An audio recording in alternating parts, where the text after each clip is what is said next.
Assalamualaikum warahmatullahi wabarakatuh.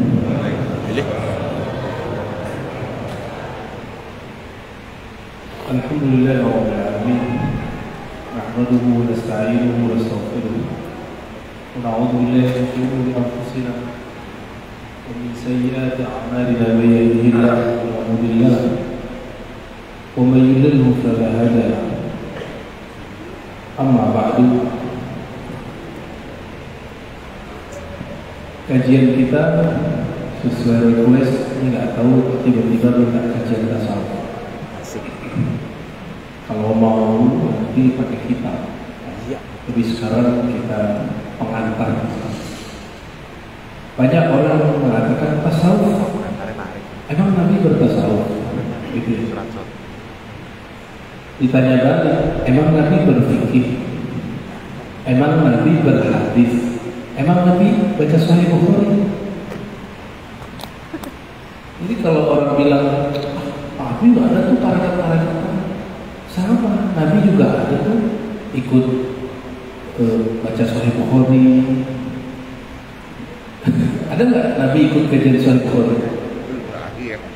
Belum lahir, pinter Pak. Seperti suksesnya di YouTube-nya. Jadi kadang-kadang orang ingin membantah tapi konyol. Membantah itu dengan ilmu. Kita senang Pak dibantah. Senang, saya girang kalau ada orang bantah, tapi pakai ilmu. Benar-benar girang saya kalau ada orang bantah. Berarti dia merhatiin kita ngajar apa ya. Tapi kalau itu banyak untuk emang Nabi bertarekat?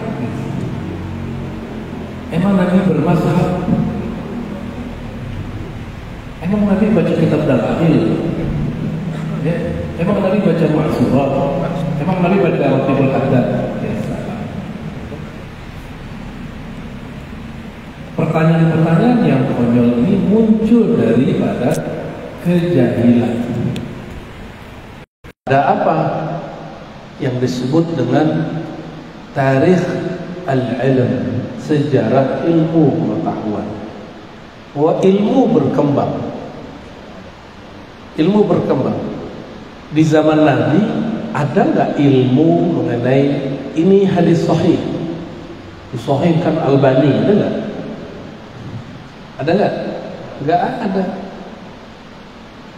Berarti ilmu tentang hadis sahih, tidak sahih itu berasal dari siapa?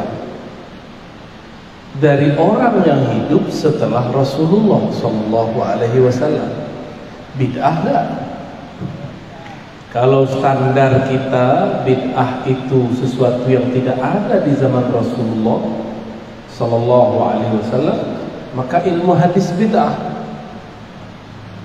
Jadi kalau kita ngomong disahihkan oleh siapa? Hah? Mau lihat siapa lagi? Albani udah. Itu nggak ada di zaman Rasul. Apalagi Nabi bertauhid uluhiyah, rububiyah, asma wa sifat nggak? Ada nggak Nabi membagi di Quran? Membagi di Quran dari ayat pertama sampai ayat terakhir. At-tauhid salasah. Ada nggak? Tauhid 3, tauhid salasah, 3 tauhid, uluhiyah, rububiyah, asma wa sifat, kan nggak ada. Atau sama, adakah di Quran tentang sifat 20? Misalnya ada kalimat sifat Allah isyri, inna sifat Allah. Nggak ada. Semua itu ijtihad ulama. Ada nggak di Quran mengenai innal mazahib arba'? Sesungguhnya mazhab itu 4. Sama-sama nggak ada. Sama-sama tidak ada. Maka juga tidak ada di Quran tarekat Naqsyabandi, tarekat Syazali, tidak ada semua. Salafi itu nggak di Quran. Jemaah Tabligh, NU, apalagi antum sebut semua itu nggak ada di Quran. Namanya nggak ada. Tapi kawan kita klaim tauhid uluhiyah ada di Quran kok. Apa Apa dalilnya? Wa ilahukum ilahun wahid. Nah, itu ayat. Wa ilahukum, ilahmu, Tuhanmu satu. Allah kan gak ngomong wa ilahukum bitauhid uluhiyah. Ada nggak? Nggak ada. Itu kan pemahaman. Kenapa kalau imam kita, imam ente yang berpemahaman disebut itu Qur'ani, kalau imam kami tidak? Kan nggak adil gitu. Sama-sama ijtihad, boleh saling mengkritik. Karena ijtihad bukan dari Allah, yang nggak boleh dikritik Qur'annya. Pemahaman terhadap Quran boleh dikritik. Sepakat ya? Kalau ngeritik Quran kafir, ngeritik Nabi kafir. Tapi ngeritik riwayat hadis Nabi nggak kafir. Imam Bukhari itu pengkritik riwayat hadis Nabi, bukan pengkritik hadis Nabi. Kalau hadis Nabi nggak boleh dikritik, tapi riwayatnya, beritanya dari mana, kepada siapa, itu ilmu hadis. Dan saya 15 tahun mengajar itu, belajar ngajar tentang cara menentukan hadis ini benar, sahih, tidak sahih. Dan kami selama 15 tahun itu bolak-balik khataman kitab hadis untuk mengetahui ini hadis sahih, tidak sahih hadisnya. Tidak hanya itu, kualitasnya juga tidak cukup. Kita harus bahas ini hadis maksudnya apa. Ketika kami membahas ini hadis maksudnya apa, tidak cukup dengan mengetahui kualitas. Kalau hadis yang berkaitan dengan fikih, kami harus meminjam ilmu fikih. Ilmu fikih lewat mazhab, ya. Dan tidak ada namanya mazhab fikih ahli hadis, itu nggak ada. Ahli hadis tidak punya mazhab fikih. Ahli hadis punya mazhab mensahihkan hadis atau mendhaifkan hadis. Maka jangan diadu antara ahli fikih dengan ahli hadis. Jika ahli hadisnya mengerti fikih, maka dia disebut fuqaha. Siapa itu? Imam Abu Hanifah, Imam Malik, Imam Syafi'i, Imam Ahmad bin Hanbali. Mereka itu ahli hadis, mengerti fikih. Maka coba lihat, Abu Hanifah punya kitab hadis namanya Musnad Abu Hanifah. Jadi ada riwayat hadis, riwayat Abu Hanifah ada. Baru dengar ya? Tuh, baru dengar. Antum mu'alaf sih hadisnya. Ada hadis riwayat Imam Malik, judul kitabnya Al-Muwatta. Kata Imam Syafi'i, umur 10 tahun beliau sudah hafal kitab ini. As-sahhul kitab ba'da kitabillah Al-Muwatta. Kitab yang paling valid kualitasnya setelah Al-Quran adalah Al-Muwatta. Loh, Imam Syafi'i kok ngomong gitu? Kenapa Imam Syafi'i gak ngomong Sahih Bukhari? Kenapa? Apa? Betul Pak, Imam Bukhari belum lahir. Iya, dia belum lahir. Karena Imam Bukhari belum lahir, dia belum nulis kitab, belum ada Sahih Al-Bukhari. Yang baru ada Al-Muwatta Malik. Itu Imam Malik diajak orang, kamu nih nulis buku yang ditulis orang. Apa jawaban Imam Malik? Wa ma lillahi baqiyah. Jika ini buku karena Allah, pasti kekal. Sekarang semua kitab Muwatta tidak ada lagi yang tersisa kecuali Muwatta Imam Malik. Jadi Imam Malik ini sudah diperjalankan ruhaninya oleh Allah. Nanti Muwatta'mu yang akan jadi. Cuma nggak boleh sombong. Bahasanya diperhalus. Wa ma lillahi baqiyah. Karena Allah pasti kekal. Kalau orang sekarang apa? Lillah. Gitu. Tapi saya geli sih dengan kalimat itu, lalah lillah itu agak gimana gitu, kayak gak pantas kita ngomong. Ya, Imam Syafi'i punya kitab Kitab Al-Um, di situ disebutkan sifat sholat Nabi sesuai dengan cara Nabi yang diriwayatkan Imam Syafi'i. Ini karena apa ya? Saya udah susah sekarang untuk nulis. Karena baru duduk jalan lagi, udah nggak sempet. Ya. Mungkin sekarang tugasnya ngomong dulu, ya. Kan nggak semua orang seneng baca, senengnya hasil jadi, benar nggak? Pilih baca apa dengerin ceramah, tuh kan, benar ya. Tapi insya Allah ini sudah 70% sifat sholat Nabi yang diriwayatkan Imam Syafi'i. Kan orang biasanya sifat sholat Nabi Albani. Ini yang lebih tua nih, ya. Semuanya diambil dari kitab Al-Um. Hadis riwayatnya Imam Syafi'i langsung. Biar nggak antum pertentangkan cara sholat kita ini dengan cara sholat sifat sholat Albani. Itu kan cuma salah satu kompilasi aja, gitu, ya. Jadi Imam Syafi'i periwayat hadis kan? Periwayat hadis. Kalau kurang percaya buka kitab Bulughul Maram. Di sini ada kajian kitab Bulughul Maram. Harus ada. Ya. Itu kitab ditulis oleh Imam ahli hadis bermazhab Syafi'i, Ibnu Hajar Al-Asqalani. Cuma sering dipakai oleh orang anti mazhab. Ya, hadis pertamanya tentang Ma'ul Bahar, kata Rasulullah SAW, Al-hillu maitatuh, At-tuhuru ma'uhu al-hillu maitatuh. Airnya suci, bangkainya halal. Di situ sebutkan rawahu Malik wa Syafi'i wa Ahmad, diriwayatkan oleh Imam Malik, Imam Syafi'i, Imam Ahmad. Belum ada Bukhari, ya. Belum ada Imam Al-Bukhari. Guru saya masih hidup, Allah ya yahfaz, Syekhuna Muhammad Hasan itu tinggalnya sekarang di Jerman karena sempat konflik dulu dengan ayahnya Bashar Assad, politik, ya. Dan sekarang Bashar, dulu Assad, konflik, ya. Dia berani ngeritik pemerintah. Di Timur Tengah itu ngeritik pemerintah, mau negara mana aja, enggak, apapun negaranya, kritik sekarang tar malam hilang.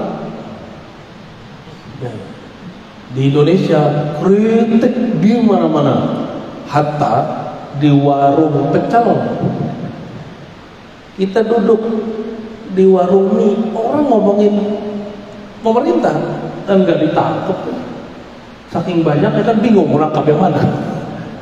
Dan Indonesia ini negeri sekarang, negeri surga kritik. Beruntung jadi orang Indonesia, ya. Jadi netizen yang paling aktif sedunia itu Indonesia. Bener. Makanya orang Korea, orang Jepang senang dubbing atau ngambil tokoh atau dia nyanyi lagu Indonesia. Karena mereka tuh dikit. Kalau orang Indonesia senang melihat Korea, langsung tuh viewernya banyak. Ya, apa namanya? Saya sampai sekarang nggak benar-benar nyebutnya subscriber, gitu ya. Baik. Kalau orang bertanya, kalau tasawuf dalilnya mana? Gitu ya. Emang Nabi bertasawuf? Coba saya tanya Bapak Ibu, bertasawuf pengen sholat khusyuk kan? Ya gak? Dalil sholat khusyuk di mana? Surat Al-Baqarah 45-46. Dan ada pernyataan di Quran di surat Al-Mu'minun, qad aflahal mu'minun alladzina hum fi salatihim khashi'un. Sungguh beruntung orang beriman. Siapakah mereka? Yang di dalam salatnya mereka khusyuk. Inilah tasawuf. Antum kalau nggak belajar tasawuf, kusut salatnya. Mau ustadz sekalipun nggak bertasawuf, kusut. Kiai, saya udah banyak berguru ke banyak orang. Arabi, Ajami, Indonesia, Hindi, banyak saya berguru. Itu nggak banyak yang khusyuk. Sholat kok matanya kemana-mana. Itu orang Arab tuh Pak. Allahu Akbar. Bismillahirrahmanirrahim. Alhamdulillahirrahmanirrahim. Maliki yaumiddin. Ya Rabbi ya nasta'in. Matanya kemana-mana. Kalau nggak sibuk sama ininya. Beda dengan Abu Bakar As-Siddiq radhiyallahu taala anhu. Takbir, badannya bergetar. Allah. Antum kalau ngeliat Abu Bakar As-Siddiq sholat, getar semua. Nggak ada yang sanggup. Makanya saya nggak berani ngimamin sering-sering di luar Pak. Sesekali aja. Kadang dijebak sama imamnya. Kayak tadi pagi, subuh. Ustaz, ada satu permintaan. Tolong imamin saya ya. Lah imamnya ngomong begitu gimana? Daripada debat orang berkomat. Ya, ntar jadi terganggu sholat kita. Ya sudah, saya maju.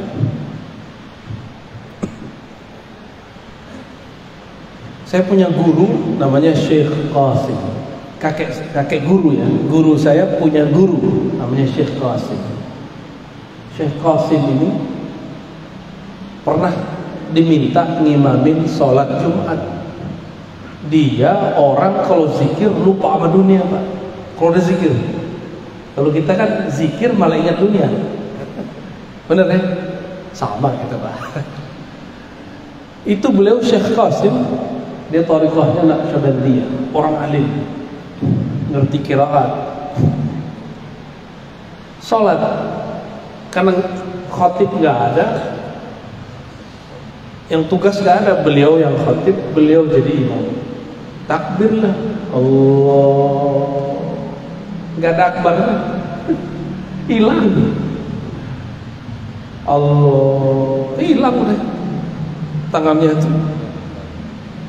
Tapi masih hidup, kelihatannya mati suri. Kan orang bingung, nungguin, ada 10 menit nungguin. Bubar aja tuh sholat Jumat. Bubar sholat Jumat, orang pada bingung. Ini guru kenapa ini? Itu pernah kejadian. Maka besok ketika dia sadar, jadi dia kalau disebut nama Allah, hilang pikirannya. Dia sibuk asik. Ada orang begitu ya.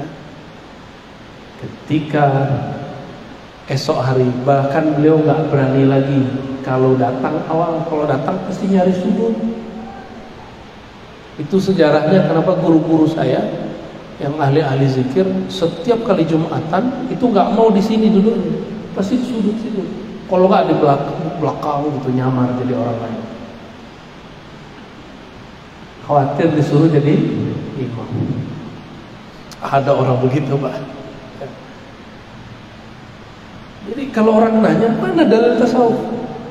Tasawuf itu salah satu benefitnya mendapatkan sholat khusyuk. Maka sholat khusyuk itu ada di surat Al-Baqarah ayat 45-46, ada di surat Al-Mu'minun surat 23 ayat 2. Allazina fi salatihim khashi'un. Tasawuf itu mengurangi orang dari senda gurau. Wallazina hum 'anil laghwi mu'ridun. Itu tasawuf ya.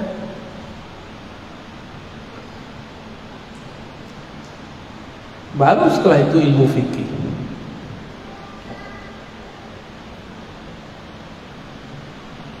Jadi orang nanya lagi, ini kan pertanyaan-pertanyaan orang, mana dalilnya zikir Allah? Bapak apal kulhu nggak? Apal kulhu? Ayo dibaca dong. Bismillahirrahmanirrahim. Qul huwallahu ahad. Qul, katakan hai Muhammad, huwa, dialah Allah. Inilah dalil zikir huwallah, huwallah, huwallah. Kan perintah.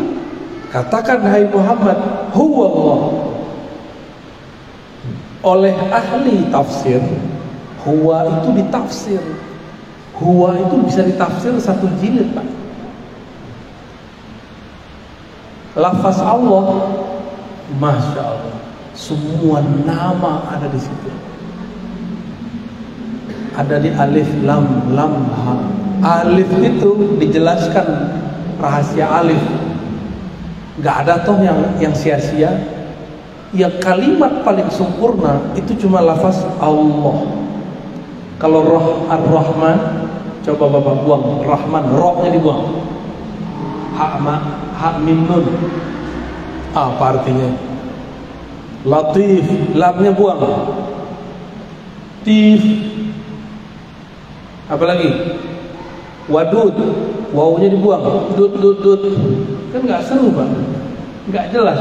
Tapi kalau lafaz ini Allah, alif, itu kesempurnaan nama, keesaan nama. Lam itu lam jalaliyah, keperkasaan, kemuliaan, kewibawaan nama. Lam kedua jamaliyah, keindahan nama. Kalau kita buang alifnya lillah, buang alifnya lahu, itu lam ada maknanya sendiri. Apa beda lillah dengan lahu? Ada. Kalau saya bilang ini milikku, lillah, ini milik Allah, itu ketegasan itu. Lahu itu kelembutan. Lamnya buang semua, sisa hu. Ternyata huwa, waw itu waw zaidah namanya, waw tambah atau waw, ada juga menyebut waw wisol, waw ittisal, istilah ahlu bahasa. Jadi asalnya tuh hu. Dari mana dalilnya itu? Lahu ma fis samawati wal ardh. Lahu, hu, baginya. Maka hu itu nama Allah. Jadi jangan heran kalau Bapak ini buka YouTube ada orang zikir hu, itu bukan lagi ngusir jin, itu hu, bukan. Emang mereka sedang mengurai itu satu-satu. Bagi mereka satu kata, satu huruf di Quran berharga. Kalau bagi kita kan enggak. Ya, bagi mereka jangankan satu ayat, jangankan satu kata, itu kata dipretelin semuanya bermakna. Ini bagi ahli tasawuf. Maka orang tasawuf itu orang-orang yang rigid. Dia detail membaca sesuatu. Kenapa? Karena sufi itu tenang. Orang kalau tenang, pembacaannya detail. Kalau kita kusuk-kusuk, kita gak bisa melihat secara rinci.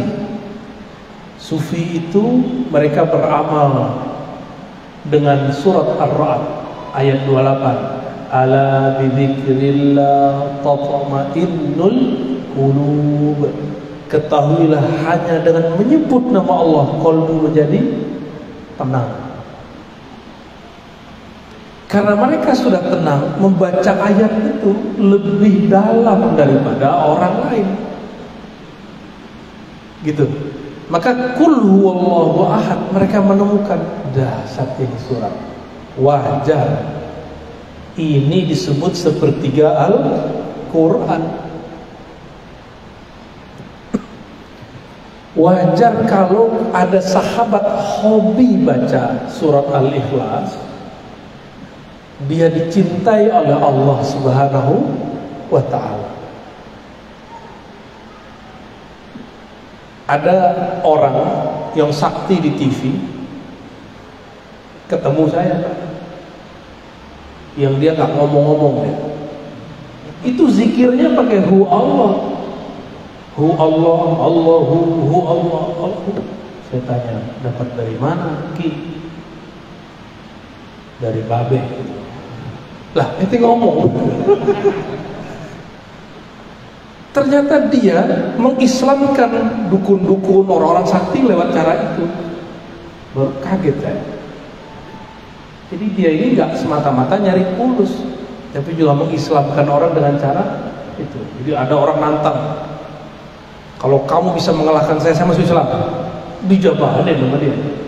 Karena dia pegang kul huwallah, cuma huwallah yang dia pegang.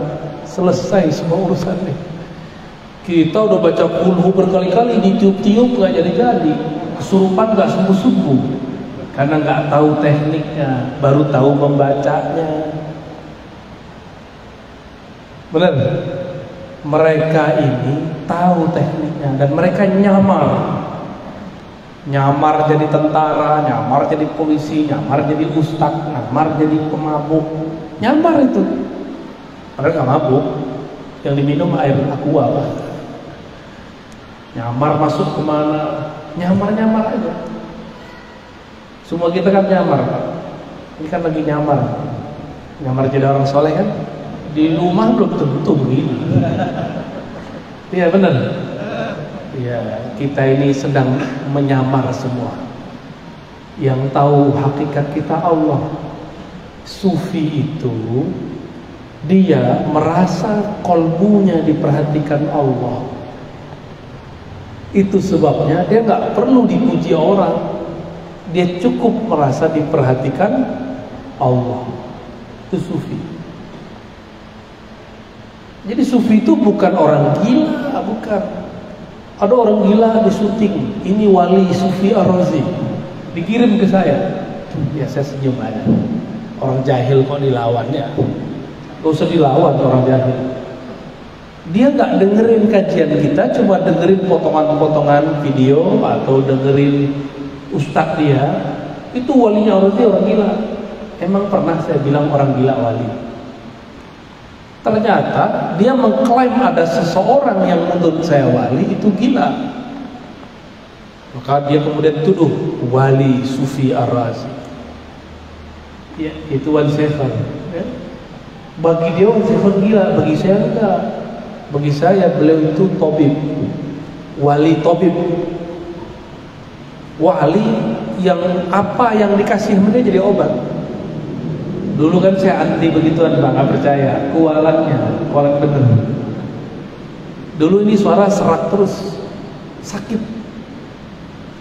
Tiba-tiba jam 3 malam habis selesai pengajian hikam di Tangerang Selatan, beliau datang pakai mobil muridnya, mobil Pajero keren sekali, zoom. Banyak orang salaman. Saya, sehat. Salim ah. Itu sekali doang saya ketemu beliau. Salim. Terus tiba-tiba dia ambil itu sirih. Nggak jelas. Itu ngomong apa juga nggak ngerti. Yang ngerti cuma yang di samping dia itu kawan sahabat saya namanya Razi juga, Habib Razi. Suaranya bagus. Sejak saat itu nggak pernah lagi diserat. Kalau serat antam pakai sirih selesai. Ar-Razi yang kata orang sekolah sampai S3, yang ngasih obat seratnya orang yang ente sebut gila. Yang gila ente apa dia? Hah? Jadi orang-orang ini ketipu oleh penampilan orang-orang tertentu. Jadi bagi dia kalau dia nyoret-nyoret itu gila. Gak begitu ya. Berarti yang nyoret-nyoret tembok gila semua dong. Baik. Jadi sufi itu apa? Tasawuf itu apa? Nah, kita harus punya perbandingan. Fikih, akidah, tasawuf, hadis, tafsir. Ilmu hadis ya. Ilmu hadis itu ilmu mengetahui sumber riwayat, kualitasnya, dan statusnya. Diterima atau tidak suatu riwayat. Jadi tujuan belajar ilmu hadis apa? Supaya mengetahui ini riwayat diterima atau tidak. Ilmu fikih, ilmu mengetahui cara, ilmu mengetahui kesahihan dan ketidaksahihan suatu amalan, sah atau batal.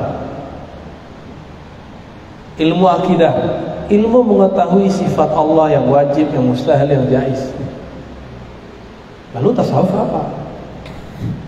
Ilmu tasawuf, ilmu juga ilmu sama kayak tadi, untuk mengenal Allah, mengenal cara beribadah kepada Allah, agar mengetahui ibadah diterima atau tidak. Kalau ilmu hadis saja bisa ada ilmu diterima atau tidak, kenapa ibadah ini bisa diterima atau tidak nggak bisa dipelajari? Bisa dipelajari. Sholat kita tadi nggak ada yang diterima, Pak. Serius, nggak ada yang naik tadi. Percaya sama saya, nggak ada yang naik tadi. Semuanya kacau, pikirannya kemana-mana, termasuk saya. Biasanya sholat itu kita fokus semua. Ini kok sholat nggak fokus? Ini ada apa ini? Ada yang salah kali niat kita datang ke sini atau enggak? Saya nggak tahu. Sama nggak? Pikirannya banyak tadi. Banyak pikiran tadi. Ya kan? Saya nggak tahu alam gaib, tapi itu yang datang ke dalam batin saya. Nggak ada yang terima. Makanya wajib, bukan sunnah, istighfar pada sholat. Secara fikih sunnah, tapi secara ilmu hakikat wajib. Itulah tasawuf. Sholat kita nggak pantas diterima. Ya nggak pantas. Sholat kayak gitu mau diterima. Terus gimana mau jadi qad aflahal mu'minun? Ya. Maka perlu ada latihan khusyuk. Latihan khusyuk. Sholat itu tujuannya apa? Surat Thaha, aqimis salata lidzikri. Surat Thaha ayat 14. Dirikanlah sholat untuk mengingatku. Maka supaya sholatnya beres, latihan zikrullah. Latihan zikrullah sama dengan orang latihan tahfiz, sama dengan orang latihan panah. Sebelum memanahnya bagus, maka panahnya berkali-kali. Orang kalau mau bentuk tubuh yang bagus, dia latihan ngangkat berat. Ada angkanya nggak? Bid'ah nggak tuh? Rasulullah nggak pernah ngajarin. Mana? Kan di hadis cuma dikatakan memanah. Caranya kan nggak diajarkan. Antum memanah dengan cara begitu kan bid'ah itu. Nggak ada di zaman Rasul perintah-perintah begitu. Kita kerjain. Untuk apa kita buat metodologi? Untuk mencapai tujuan. Maka kita berlatih untuk mencapai tujuan. Itulah sebabnya kenapa di dalam tasawuf yang dilatihkan zikrullah. Zikir sekian, zikir sekian. Tapi ada tasawuf yang murni. Tadi tasawuf amali namanya, tasawuf amal. Tasawuf wirid. Ada tasawuf murni, itu tasawuf yang isinya ma'rifatullah, ngaji tentang Allah. Bapak kalau wirid 1000 itu terasa lama. Tapi dari tadi habis maghrib sampai sekarang kita ngaji, gak terasa ya? Maka thariqat ma'rifatullah, thariqat mengkaji tentang siapa yang disebut dalam zikir, itu kadang lebih seru daripada zikir. Kita senang sama seseorang, ketemu orang yang kenal sama orang itu, nanya-nanya, tahu-tahu udah 2 jam. Coba kalau kita sebut-sebut namanya siapa Pak? Yang Bapak senang siapa? Siti Rahmah, Betty, jadi bete Pak. Zikir itu cuma latihan mengingat-ingat. Tapi kalau thariqat ma'rifatullah itu mengenal siapa yang disebut, siapa yang disembah.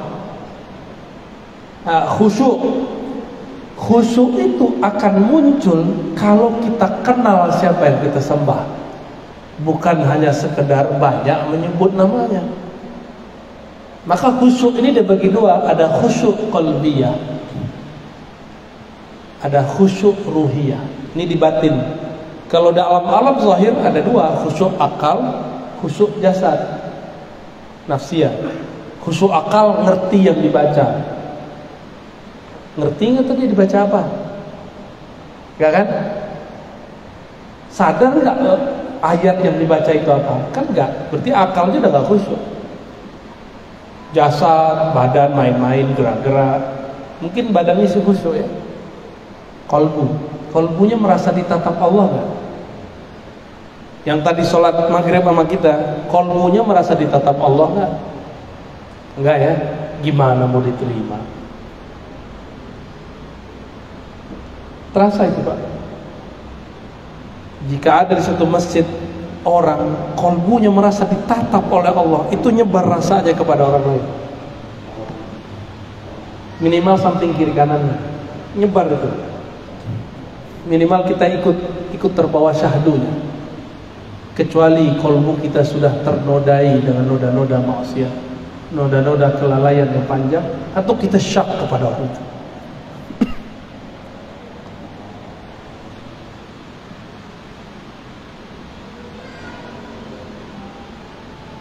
Berdasarkan ini semua, maka bertasawuf itu bukanlah aneh-aneh ya. Tasawuf itu bukan zikir nari-nari, itu seni orang zikir. Yang zikir bukan itu. Zikir itu ketika lisan berkesesuaian dengan kalbu, menyebut nama Allah subhanahu ta'ala. Kita azan ya, benar. Azan, habis itu ada satu sunnah yang jarang diamalkan oleh umat hari ini. Sholat isya ditakhirkan berjamaah. Bapak silakan buka Sahih Bukhari, Sahih Muslim. Nabi itu selalu mentakhirkan sholat isya, kecuali orang sudah ramai. Ini kan kita jarang rame-rame begini untuk ngaji. Jadi nanti azannya nggak usah panjang-panjang kan, habis itu langsung tanya jawab. Ya, 10 menit cukup ba'da azan, kita langsung. Kita jangan komat karena ngikutin itu. Itu kan buatan kita Pak. Dia yang ikut kita, ya. Jadi nanti kalau ada yang protes kasih tahu. Baik, fadhal.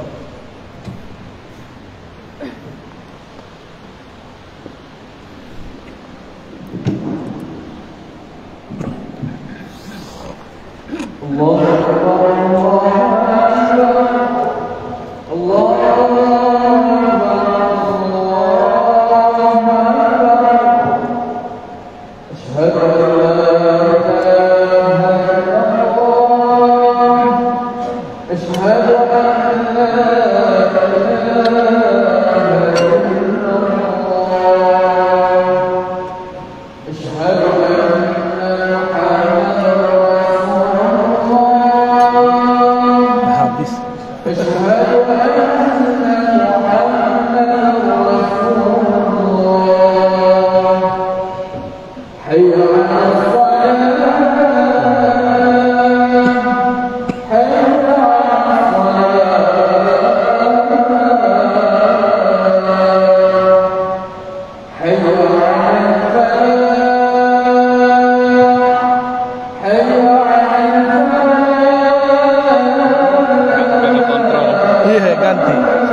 ولا تخلفني يا رب.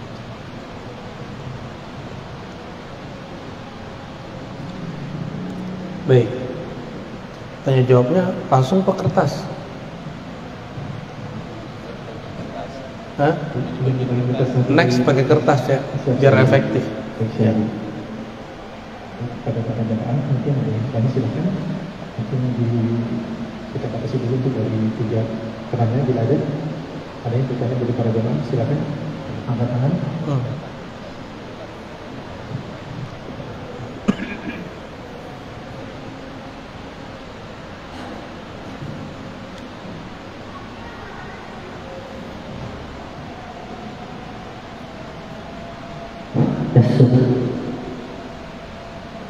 Bismillahirrahmanirrahim. Assalamualaikum warahmatullahi wabarakatuh. Assalamualaikum. Mohon izin Buya mau menyampaikan pertanyaan 2 hal. Pertama, saya Jelani dari Jati Sampurna Bekasi.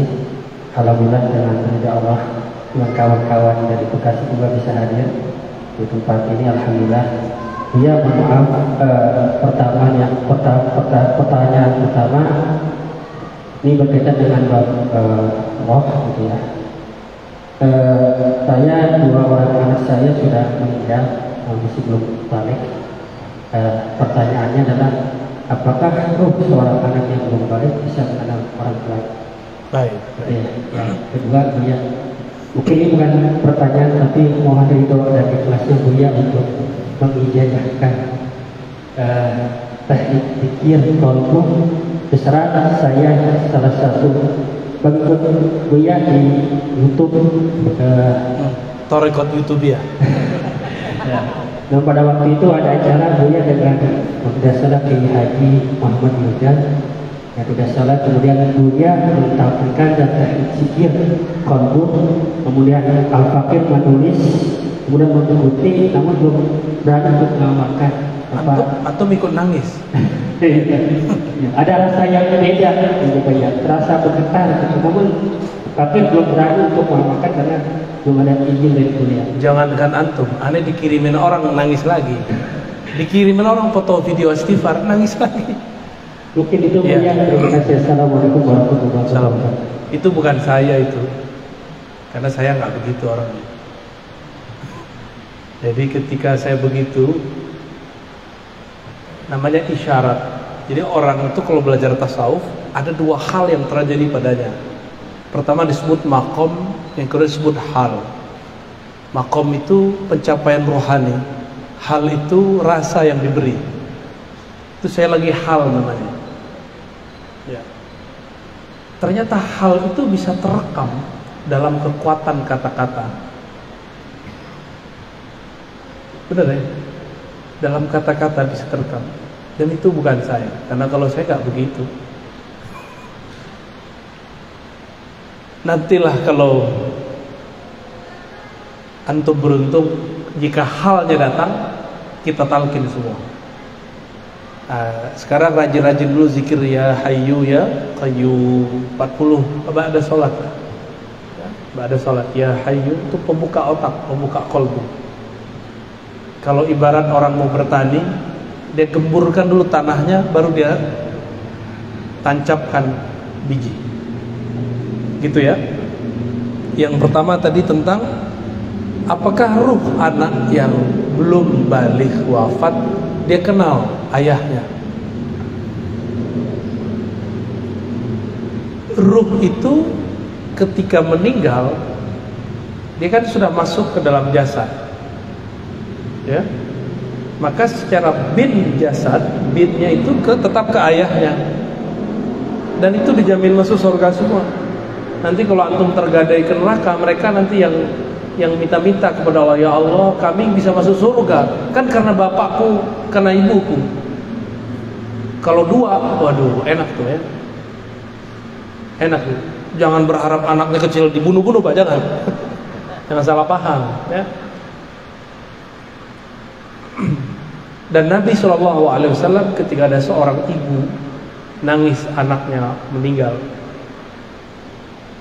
ada yang meninggal anaknya 3, apa kata Nabi? Kamu akan dijamin masuk surga dengan ada anaknya. Ada sahabat nanya, bagaimana kalau 2 wahai Rasulullah? Iya, sama. Tapi sahabat ini nyesel nanya, kalau atu gimana wahai Rasulullah? Ya, untung dia lupa ya kan, jadi bikin kita penasaran. Apakah dia kenal? Dia nanti dikenalkan. Karena ruh itu ketika dia mati, dia nggak mati. Yang mati cuma jasad, ruh nggak mati. Ruh itu energi. Ternyata ahli kimia, ahli fisika, ahli biologi, ilmu eksak sepakat mengatakan energi tidak pernah habis. Energi itu abadi. Energi itu dalam bahasa agama disebut ruh. Karena ruh itu dia siap berpindah. Dia coba pindah doang nih, ada yang jadi cahaya. Jangan dikira cahaya begini hilang Pak, ini berlanjut lagi. Coba lihat, bintang berkedip-kedip nggak? Itu ada yang setelah 1000 tahun baru nyampe di sini. Ada yang 1 tahun baru nyampe di sini. Ada yang 8 menit nyampe di sini. Matahari itu 8 menit nyampe di bumi cahayanya. Jadi energi itu bergerak terus. Jadi apa yang kita lakukan di bumi itu tidak habis, walaupun antum mojok di hotel, mojok di pohon, mojok di mana, korupsi di mana, melakukan yang nggak benar di mana, itu energi jalan terus. Dan Allah punya tentara-tentara, punya karyawan-karyawan langit yang mencatat energi itu.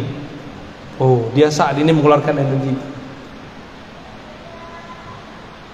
Tapi energi paling dahsyat, wala dzikrullahi akbar. Sungguh mengingat Allah itu lebih besar. Jadi insya Allah anaknya kenal. Nanti kan ruhnya dikasih badan lagi, badan yang bukan badan yang di bumi. Kalau badan di bumi sanggup nggak Pak jalan 500.000 tahun? Sanggup nggak? Maka tubuh yang Allah kasih nanti itu bukan tubuh ini. Tulang ekornya sama, tapi tubuhnya bukan tubuh ini. Tubuh ini disuruh ke Indomaret aja udah capek. Ya, kayaknya tuh banyak penyakit semua tuh. Gitu ya, wallahu a'lam bishawab.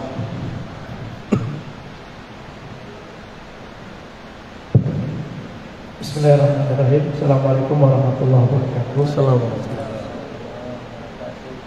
Malam ini bersyukur kepada Allah kita dikasih kemudahan hadir di majelis ilmu. Begini Buya, yang pertama pertanyaan dari saya, apa hukum memakai sorban? Karena kalau kita melihat sangat banyak versi, mungkin nanti bisa lebih jelas lagi dari Abuya. Yang pertama, yang kedua, kita ketahui juga aliran tasawuf begitu banyak. Kira-kira menurut Abuya mana tasawuf yang memang sangat mudah buat kita amalkan? Karena biar bagaimanapun kita sangat butuh kepada tasawuf ini. Itu saja. Terima kasih. Assalamualaikum warahmatullahi wabarakatuh. Assalamualaikum. Hukum pakai sorban.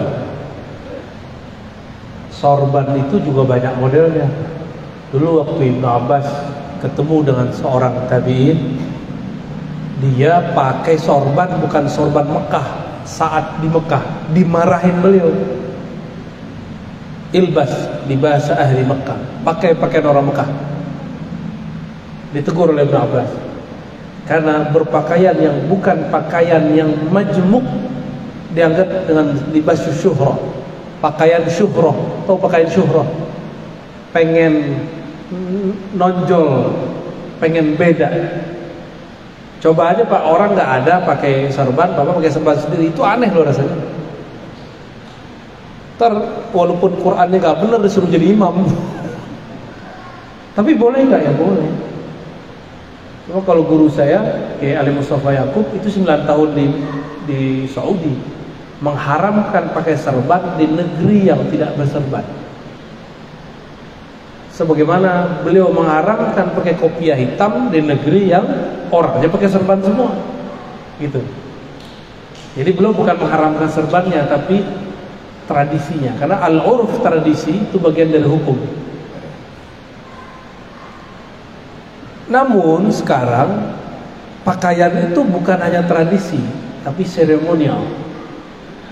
Untuk seremonial agama, orang sudah terbiasa melihat, terutama Habib pakai serban, Ustadz pakai serban, bener gak? Saya cuma punya 2 atau 3 guru yang istiqomah berserban. Makanya yang saya sering pakai kopiah biasa, songkok hitam. Ya, apakah ini bid'ah? Enggak. Yang sunnah itu menutup kepala, itu yang sunnah. Apa caranya itu berpulang kepada kita, ya, itu berpulang kepada kita semua. Jadi tidak wajib, juga tidak diharamkan. Nah, ada bab yang lain, bab tasawuf. Dalam bab tasawuf ada namanya mahabbah. Kalau sudah cinta, maka kita ingin meniru yang kita cintai. Nabi Muhammad SAW setiap hari kalau keluar rumah pakai sorban, ya, pakai serban. Dan serbannya bukan satu warna, bukan hanya putih, kadang merah, kadang hitam. Kalau beliau hitam biasanya pakai yang runcing. Tapi kita kan enggak, sorbannya karena enggak tahu serban itu apa. Serban itu ada budayanya. Ahli Mekah beda dengan Taif, Taif beda dengan orang Yaman.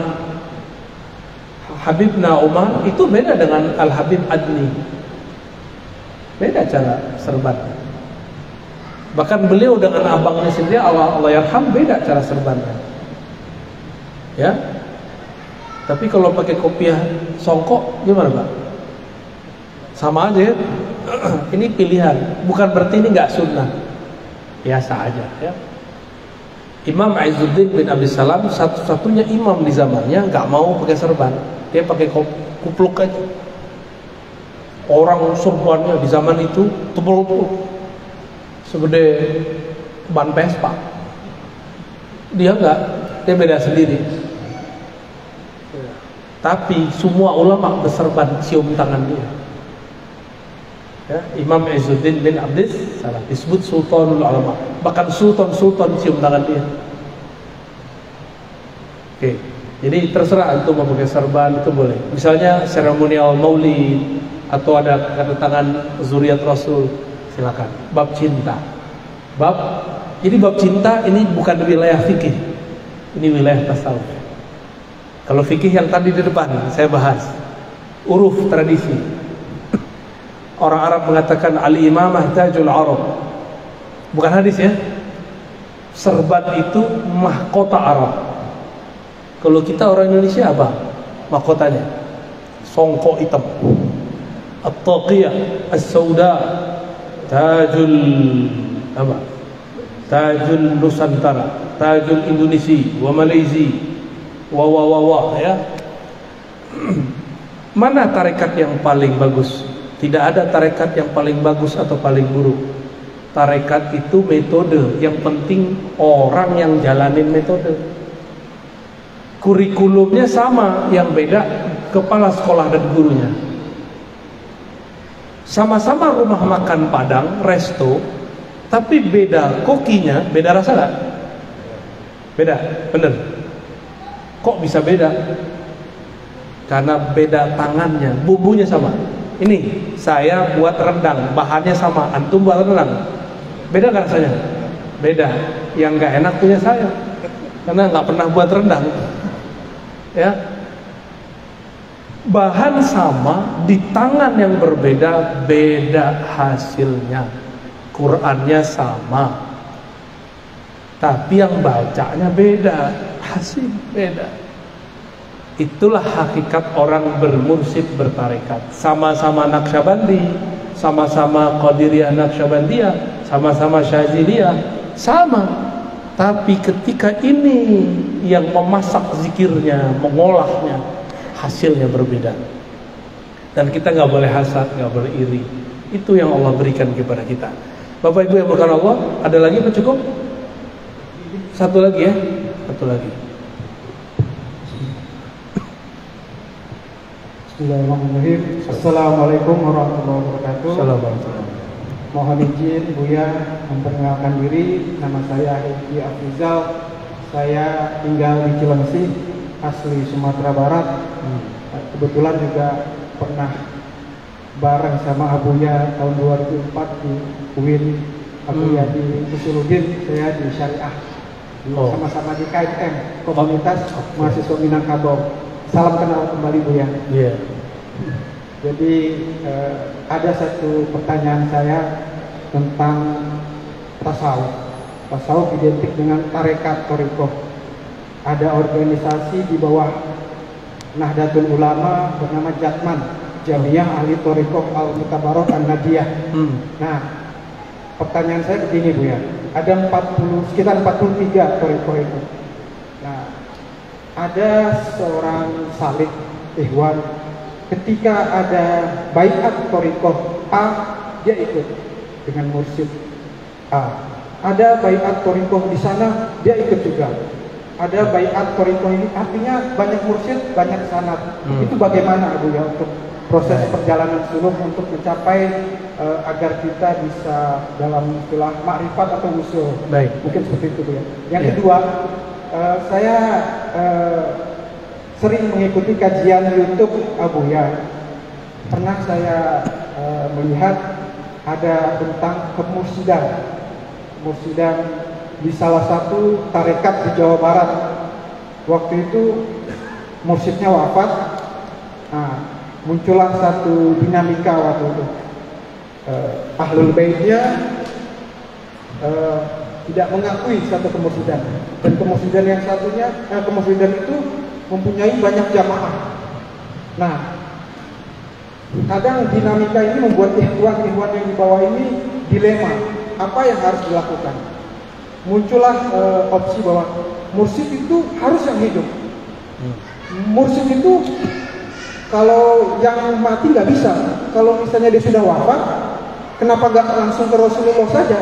Nah, mungkin di situ karena waktu itu saya lihat YouTube-nya itu sepotong, jadi saya kurang memahami dari Buya. Mungkin itu saja, mohon maaf. Wallahu muwaffiq ila aqwamit thoriq. Wassalamualaikum warahmatullahi wabarakatuh. Assalamualaikum. Ini orang Padang tapi nggak Muhammadiyah, bertarekat. Ya. Gimana dengan orang yang sering ngambil baiat talqin? Nah, kenapa dalam kajian saya thariqat itu yang penting bukan talqin tapi ngaji? Karena talqin ilmu lebih penting dari talqin zikir. Ya. Karena kejadiannya kayak tadi, jadi kolektor baiat, kolektor talqin, terbingung, gue mau ikut tarekat yang mana ya? Kebanyakan nih. Cukup mobil satu sampai daripada mobil banyak tapi nggak dipakai-pakai. Karena saking bingungnya mau pakai ini bagus tuh. Namun ada yang disebut tabarruk, seperti tabarruk, ngambil berkah. Kita cukup bermursyid ke satu orang, tapi bertabarruk kepada ribuan orang boleh. Ngambil berkah, ngambil sanad. Bertabarruk itu tradisi ahli hadis. Karena sufi ini banyak yang ahli hadis, mereka selesai ngaji kepada seorang mursyid, dia minta izin untuk tabarruk muter. Tapi amalan dia yang dia jalani satu orang mursyid. Silakan berbaiat 1000 kali, tapi mursyid cukup satu aja. Setelah mursyid, misalnya kita sudah selesai di kurikulum mursyid, boleh nggak ganti mursyid? Ganti mursyid nggak boleh, tambah mursyid boleh, upgrade mursyid boleh. Kalau ganti mursyid, antum su'ul adab, kurang ajar namanya. Tapi menambah mursyid boleh. Mursyid kan pembimbing, yang sempurna kan cuma Rasulullah. Maka di luar Rasulullah, mursyid tidak ada yang sempurna. Maka mursyid gak boleh larang muridnya. Kalau muridnya sudah cukup pemahamannya. Jangan ditahan. Guru nanti jadi hijab. Jadi kebanyakan murid nggak usul-usul, tidak sampai kepada hadirat Allah karena ditahan sama gurunya. Harus dilepas kepada guru yang lain. Siapa tahu nanti beda thariqah, beda mursyid, beda lagi ahwal dan makomnya. Ya, jadi saya mengimbau para praktisi tarekat, para mursyid, wakil talqin, jangan menghijab murid. Jadilah yang membuka jalan untuk murid. Tapi kalau ada nih, ini baru, kita bilang tunggu dulu, taruh waktunya, saya kasih tahu, kamu akan saya lepas.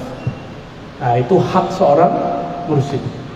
Sama kayak masuk sekolah, kan ada dari kelas 1 sampai kelas 6, kelas 1 sampai 3, kelas 1 sampai kelas 3, kan begitu. Selesai dulu kelas 3, baru ente pindah. Kalau enggak, di sini dia pindah kelas 2, belum naik kelas pindah lagi. Nggak naik kelas Pak, udah 1000 kali nggak naik kelas, di situ aja. Inilah nasib kolektor talqin tapi nggak punya mursyid. Ya, guru-guru itu pencemburu. Serius wallahi, guru-guru itu pencemburu. Apalagi kalau nafsiyahnya belum selesai, dibakar sedikit dia nanti serang mursyid yang lain. Seperti ustadz-ustadz menyerang ustadz-ustadz yang lain. Padahal sama-sama ahli sunnah, sama-sama berjuang, cuma karena beda politik serang-serang. Ya. Terus apa tadi yang terakhir?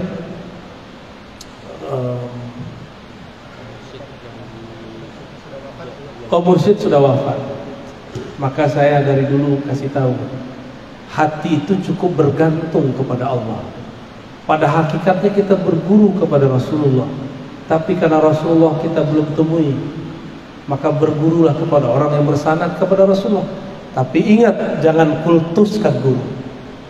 Jangan bergantung harapan banyak kepada guru, karena guru itu milik Allah, ajalnya sudah ada. Kalau tiba-tiba sang guru dipanggil Allah, gampang kita. Maka di Quran disebutkan, bertawakallah, tawakkalu 'alal hayyil ladzi la yamut. Kalau engkau mau bertawakal, berserah nasibmu, jiwamu, berserahlah kepada yang maha hidup, tidak pernah mati. Guru mursyid mati, Imam Syafi'i aja mati, Bukhari aja mati, Syekh Abdul Qadir aja meninggal, Nabi Yuna Muhammad pun wafat. Yang tidak mati hanya Allah. Jadi berguru itu adalah adab kita mengambil ilmu kepada Allah. Kalau guru wafat, kita belum matang, carilah guru baru. Tapi kalau antum sudah istiqomah dengan amalan, sudah punya pola hidup disiplin, guru meninggal, nggak perlu cari mursyid lagi. Kecuali ketemu mursyid yang bermakrifat, ma'rifatnya melebihi zikir-zikir. Orang bermakrifat itu ibarat bulan purnama. Jika dia terbit, maka mursyid-mursyid yang lain akan hilang.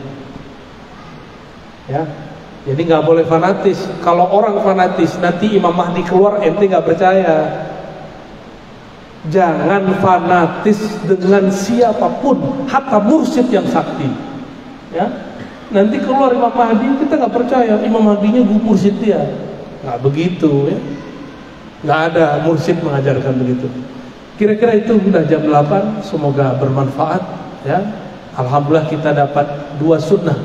Sunnah ta'lim, sunnah mengundur sedikit sholat isya berjamaah. Ini sunnah yang sudah jarang diamalkan orang di zaman ini. Semoga Allah meridhai kita yang hadir. Wassallallahu ala sayyidina Muhammad. Allahumma rahmanir ya karim ya azim. Ya Allah yang maha mendengar seruan kami, sampaikanlah salam kami kepada baginda Nabi Muhammad sallallahu alaihi wasallam. Allahumma salli wa sallim wa barik ala sayyidina Muhammad. Allahumma ya Ghaffar ya Ghafur, ighfir lana dzunubana. Ya Allah yang Maha Pengampun, dosa kami banyak. Dosa mata kami banyak. Dosa telinga kami banyak. Dosa lisan kami banyak. Dosa tangan, kaki kami, kemaluan kami, perut kami, lisan kami tidak terhitung ya Allah. Namun rahmat dan ampunanmu lebih luas ya Allah. Maka leburkanlah semua dosa kami dalam ampunan dan rahmatmu ya Allah. Ya Allah, solat kami tidak pantas diangkat kepada Engkau.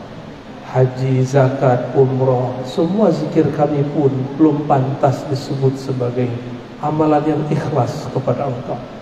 Maka ya Allah, kami tidak pantas masuk surga dengan amal kami. Fa'aghriqna wa aghmidna bi rahmatik. Namun karena rahmatmu, Engkau mengatakan kami akan masuk surga juga ya Allah. Dengan ini ya Rabb ya Rahmanir Rahim, bi rahmatika farhamna wa bi rahmatika fa'adkhilna al-jannah. Ya Allah yang Rahman, yang Maha Rahim, yang Maha memiliki rahmat kepada alam semesta. Dengan rahmat Engkau yang luas itu ya Allah, izinkan kami bertemu Rasulmu di dalam surga. Izinkan kami memandang kepada Engkau di dalam surga. Ya Allah, ya muqallibal qulub, wahai yang membolak-balik hati kami. Hati kami ya Allah, pagi ini, siang ini, malam ini mungkin menjadi orang soleh, tapi esok pagi belum tentu menjadi orang soleh. Karena Engkaulah yang maha tidak berubah, kami selalu berubah-ubah. Maka jadikan kalbu kami berubah kepada kebaikan ya Allah. Jika kami mengalami goncangan kami mendekatkan kepada Engkau ya Allah. Allahumma wafiqna wa ahlana lidhul. Allah wafiq wa ahlana li ta'atik. Ya Allah, dekatkan kami, beri ilham kami, bisikkan ke dalam jiwa kami agar selalu mendekatkan diri kepada Engkau.